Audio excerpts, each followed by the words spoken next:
இது மகிமை நேரம். மகிமை டிவி நேயர்களை அன்புடன் வாழ்த்துகிறேன். மகிமை நேர நிகழ்ச்சியின் வாயிலாக உங்களை மீண்டும் மறுபடியுமாக சந்திப்பதிலே மிகுந்த மகிழ்ச்சி அடைகிறேன். நாம் தொடர்ந்து நில் கவனி செல் என்ற தலைப்பின் கீழே தியானித்து வருகிறோம். எசேக்கியேல் 2ஆம் அதிகாரம் 1ஆம் வசனம் சொல்கிறது, அவர் என்னை நோக்கி, மனுபுத்திரனே, உன் காலூன்றினில் உன்னுடனே பேசுவேன் என்றார். இப்படி அவர் என்னோட பேசும்போது ஆவி எனக்குள்ளே வந்து என்னை காலூன்றி நிற்கும்படி செய்தது. அப்பொழுது அவர் என்னோட பேசுகிறதை கேட்டேன்.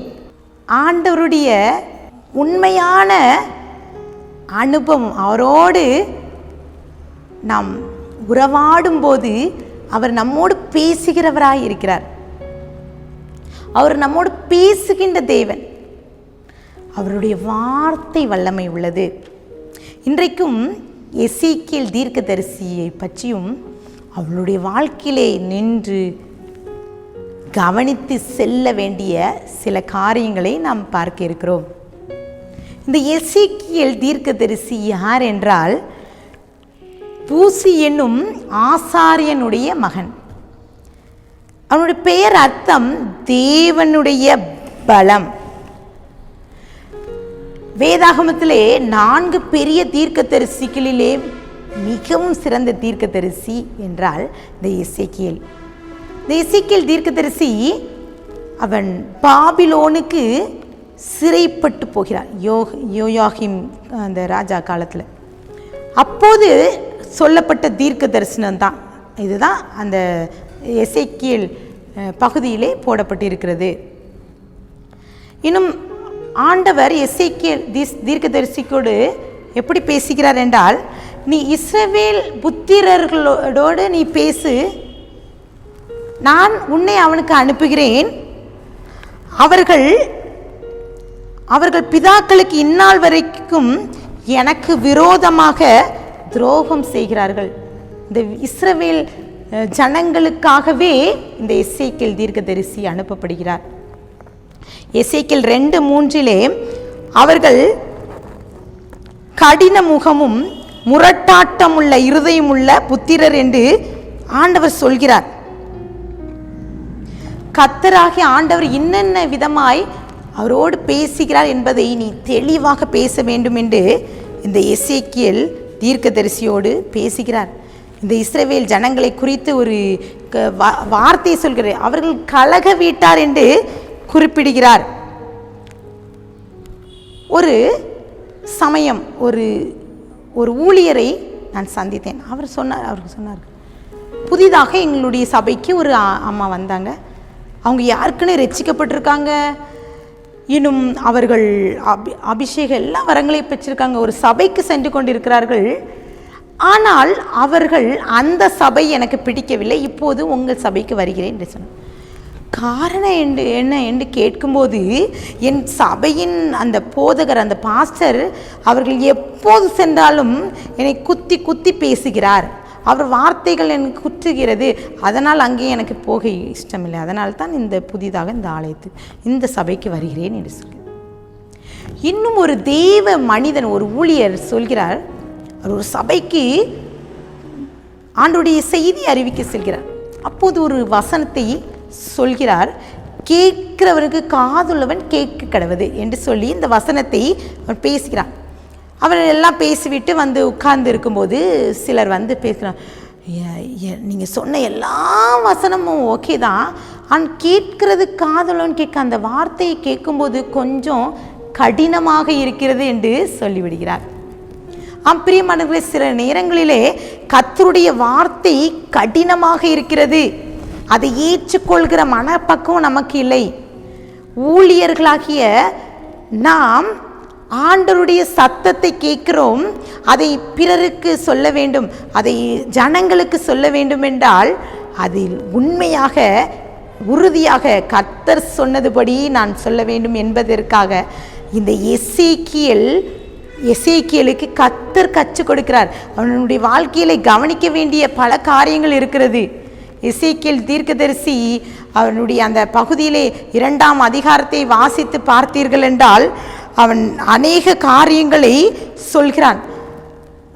இஸ்ரவேல் ஜனங்கள் எப்படிப்பட்டவர்களாக இருக்கிறார்கள், அவர் முரட்டாட்டம் உள்ளவர்களாக இருக்கிறார்கள் என்பதை குறித்து சொல்லிக் கொடுக்கிறார். எசேக்கியேல் 2:6 சொல்கிறது, மனுபுத்திரனே, நீ அவர்களுக்கு பயப்பட வேண்டாம், அவர்கள் வார்த்தைகளுக்கும் அஞ்ச வேண்டாம்.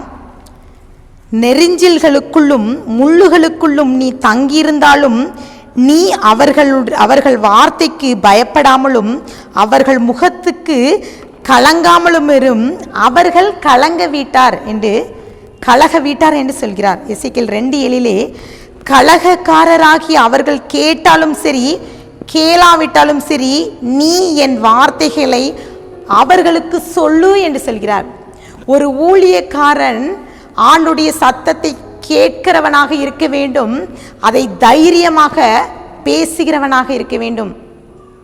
அவர் எசேக்கியேலுக்கு கற்றுக் கொடுக்கிறார். ஒரு துன்மார்க்கரை கண்டு அந்த துன்மார்க்கர் செய்கின்ற தவறை நான் உனக்கு அறிவித்தால் அவனுக்கு எச்சரி. எதற்கு எச்சரி என்றால் அந்த ஆத்மா சாகாது, அது பாதாளத்துக்கு சென்று விடாது என்பதற்காகவே நான் உனக்கு சொல்கிறேன். அப்படி நீ எச்சரிக்கவில்லை என்றால் அது அந்த இரத்த பலி உம்மிடம் நான் கணக்கு கேட்பேன் என்று எசேக்கியேலுக்கு கற்றுக் கொடுக்கிறார்.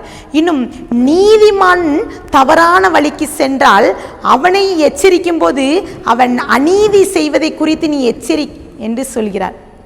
இதனால் அந்த நீதிமான் ஒருவேளை அவன் அந்த தவறிலிருந்து வெளிவரவில்லை என்றால் அவன் நீதி அவனுக்கு பேசப்படாத, அவன் செய்த அநீதி மட்டும்தான் பேசப்படும். அதில் அந்த இரத்தப்பழியும் உன்னுடைய கணக்கு கேட்பேன் என்று சொல்கிறார். ஒரு ஊழியக்காரன் எப்படி இருக்க வேண்டும் என்பது, ஒரு தீர்க்கதரிசி எப்படி இருக்க வேண்டும் என்பதற்கு இந்த எசேக்கியேல் தீர்க்கதரிசி ஒரு அடையாளமாக இருக்கிறார். எசேக்கியேல் 2:10 அவர் அதை எனக்கு முன்பாக விரித்தார், அதிலே உள்ளும் புறமும் எழுதப்பட்டிருந்தது, அதிலே புலம்பலும் தவிர்ப்பும் ஐயோ என்று எழுதப்பட்டிருக்கிறது.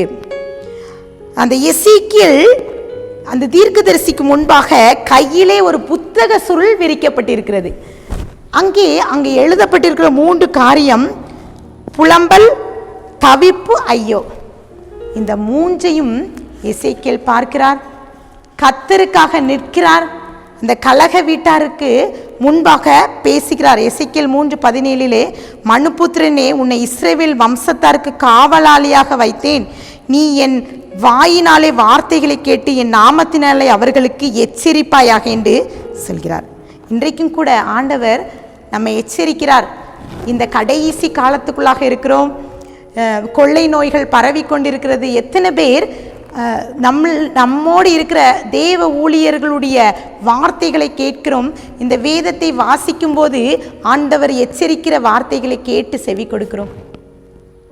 ஆண்டவர் இன்றைக்கு இந்த எசேக்கியேல் தீர்க்கதரிசி மூலம் நம்மோடு பேசியிருக்கிறார் என்பதை நம் முழு நிச்சயமாக அறிந்து கொள்வோம். கர்த்தர் நம்மோடு பேசுகிறார்.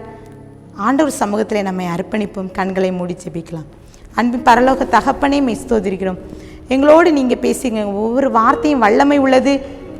நாங்கள் எங்களோடு இருக்கிற ஊழியர்கள் எங்களுக்கு எச்சரித்து சொல்கிற வார்த்தையாக இருந்தாலும் சரி, எந்த வார்த்தையும் எங்களுக்கு ஏசப்பா உம்முடைய வார்த்தை வல்லமை உள்ளது. நாங்கள் அதை பெற்றுக்கொண்டு எங்கள் வாழ்க்கையை சீர்படுத்த எங்களோடு நீங்கள் இருக்கீங்க என்ற நிச்சயத்தை பெற்றுக்கொள்ள உமக்கென்று வாழ இந்த ஜனவரி முதல் மாதத்தில் எங்களை நாங்கள் அர்ப்பணிக்கிறோம். எங்கள் வாழ்க்கையிலே உம்மை முன்னிறுத்தி கவனிசல் என்ற வார்த்தையின்படி நாங்கள் எங்களையே ஆராய்ந்து பார்க்க நீங்கள் கிருபை தாங்க. உம்முடைய கருத்திலே நான் கொடுக்கிறேன், தாழ்த்துக்கிறேன், மேற்கிறேன். மீட்பர் மூலம் கேட்கிற பிதாவே, ஆமென்.